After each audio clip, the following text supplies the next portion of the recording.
කොල්ලට අවුරුදු 16 කොල්ල දඩබ්බරයිලු. මං කිව්වා මද්ද්‍රව්‍ය පාවිච්චි කරනවද? නෑ තාම නෑ අම්මා හැම වෙලේම කටින් බිනවලු. බය වෙන්න දෙයක් නෑලු. අම්මා මොකද කරන්නේ?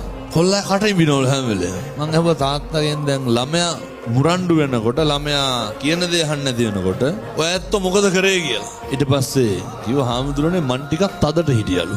ළමයා මුරණ්ඩු වෙනකොට දෙමව්පියෝ මොකද කරන්නේ? ගෙවල් වල තියෙනව නේද? අම්මා බුරුලට ඉන්න තාත්තා තදට ඉන්නවා. ඕ මොඩ කතා වෙන්නතුනේ. වැරද්ද සම්පූර්ණයෙන් අම්මාගේ තාත්තගේ. මම මේ තාත්තලාගෙන් අහන්නේ කවද්ද පොඩි එකා එක්ක පන්සල් ඇවිල්ලා බොමලු ඇමතුයි කවද්ද දරුවා බදාගෙන හිටිය අන්තිමේට මගේ දුවේ මගේ පුතේ කියලා ළමයි වැළඳ ගන්න ඕන ළමයි මත්ද්‍රව්‍ය වලට හුරු වෙන්නේ කොල්ලොන්ගෙන් අහනකොට කියන හාමුදුරනේ ආතල් එකට කියලා මොකක්ද ආතල් එක කියන්නේ ආතල් එක කියන්නේ බිනතුනි සතුට ගොඩක් මත්ද්‍රව්‍ය වල දරුවෝ ඇබ්බැහි වෙන්නේ පෞරුෂය හීන වුණාම දරුවෝ තනි වුණාම දරුවෝ හුදකලා වුණාම අම්මා තාත්තා නැති වුණාම අම්මගේ තාත්තගේ ආදරය නැති වුණාම අම්මා තාත්තා කෙල ගන්නවා ඉවරයක් නැහැ දරුවෝ අසරණයි තාත්තා බීලා ඇවිල්ලා අම්මට තඩි ගහනවා දරුවෝ අසරණයි එතකොට ළමයි අවුරුදු 14 15 වෙනකොට මොකද වෙන්නේ මතක තියාගන්න අම්මගේ තාත්තගේ යුතුයකමක් වෙන්න ඕන වගකීමක් වෙන්න ඕන දරුවොත් එක්ක එකට බත් කන්න ඕන මගේ දුවේ මගේ පුතේ කියලා දුව පුතා වැළඳ ගන්න ඕන කවද්ද අන්තිමේට කොල්ලා ළඟට අරගෙන ඔළුව අත ගාලා තියෙන කවද්ද අන්තිමේට කොල්ලා ළඟට අරගෙන මූණ ඉඹලා තියෙන